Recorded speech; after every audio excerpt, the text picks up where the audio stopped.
Bonjour à tous, nous poursuivons avec la 5e Mishnah, Mishnah He, du 9e Perek. La Mishnah continue et nous dit Kol hamidot shayu bamikdash ayu nikdashot. Donc toutes les mesures, comme nous avons vu, qui se trouvaient au Beth Hamikdash, pour pouvoir mesurer la quantité de farine pour les menachot, elles étaient toutes nikdashot.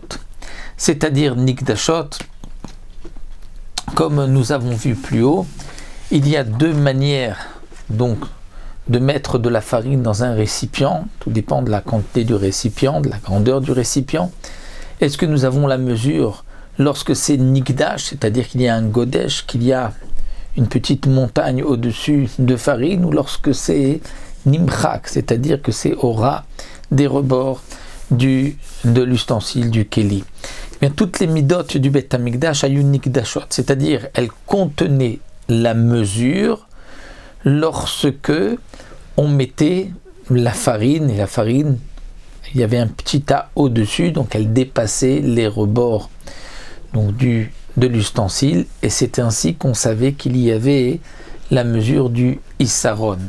Chutz Michel Kohen Gadol, à l'exception de la mida qui servait pour le Kohen Gadol, comme nous avons vu pour la Minchat Chavitin, que le Kohen Gadol devait apporter une offrande tous les jours d'un Issaron, et cette offrande était divisée en deux demi-Issaron. Donc la mida, la mesure qui servait au Kohen Gadol pour la Minchat Chavitin, elle était différente, Shaya Gotcha Letocha, c'est-à-dire que lorsque on mettait de la farine au ras du rebord de l'ustensile, il y avait à ce moment-là l'équivalent d'un Issaron, d'un autre Keli, lorsque ce Keli était rempli gadouche avec cette petite montagne qui dépassait les parois du Keli. Donc ça, c'était un din que nous apprenons dans notre Mishnah, qui est exceptionnel pour la mincha du Kohen Gadol, et n'oublions pas que cette Mishnah, comme précise le Barthénora, c'est d'après l'opinion de Rabbi Meir, qui nous avait dit au début qu'il y avait deux Issaron au Beth Hamikdash, un qui contenait la mesure du Issaron Machouk, lorsqu'on mettait la farine au ras, au bord du Keli, et l'autre Gadouche, lorsque on remplissait, que ça dépassait le bord du Keli, donc il y avait cette petite montagne de farine au-dessus. Donc là, c'est d'après Rabbi Meir qu'il y avait deux midot de Issaron. La Mishnah continue, dit midot alach, berutzem kodesh, les midot alach, les mesures, les récipients qui contenaient des liquides. Bien, berutzem kodesh, c'est-à-dire le godesh, ce qui dépasse les parois du Keli. Lorsque l'on met des liquides, parfois le liquide, surtout pour le vin, va bomber un petit peu, et il y a au-dessus donc des parois encore un petit peu de liquide qui dépasse au milieu.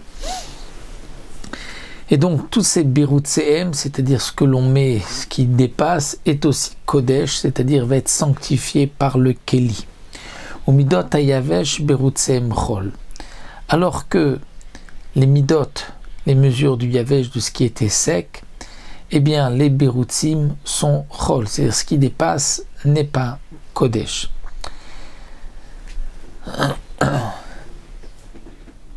Ici, ce que la Mishnah veut nous enseigner, que les birutsim sont chol, les birutsim sont kodesh, c'est-à-dire que ce qui se trouve sur les parois du keli, c'est-à-dire sur la partie, l'épaisseur du keli, ça, ce n'est pas kodesh, étant donné que ce n'est que l'intérieur qui avait été oint, donc il n'y a que l'intérieur qui est kodesh, mais ce qui est au-dessus, sur l'épaisseur des parois, ça reste chol. Rabbi Akiva omer midot alach kodesh, les fichar berutzem kodesh. Rabbi Akiva nous dit, les midot alach sont kodesh, c'est-à-dire que lorsqu'on a sanctifié par l'huile d'onction le keli, c'était l'intérieur et aussi l'extérieur. Donc les berutzem, donc même ce qui se trouve sur les rebords du keli au-dessus est kodesh. Midot hayavesh est chol, donc les berutzem chol, puisque midot hayavesh pour Rabbi Akiva sont complètement chol, c'est-à-dire elles n'ont pas du tout été oint.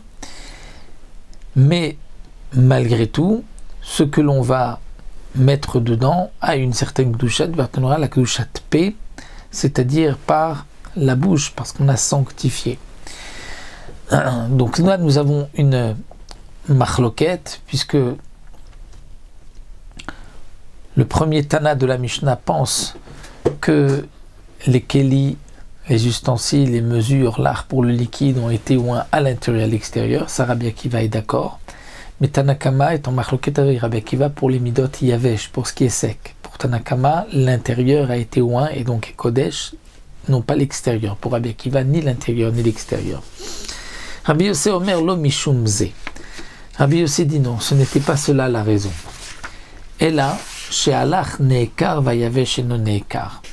C'est-à-dire, comme explique le Barthénois, Rabbi Yossé pense que l'un comme l'autre, les midot yavesh comme les midot alach, ont été loin de l'intérieur mais pas de l'extérieur.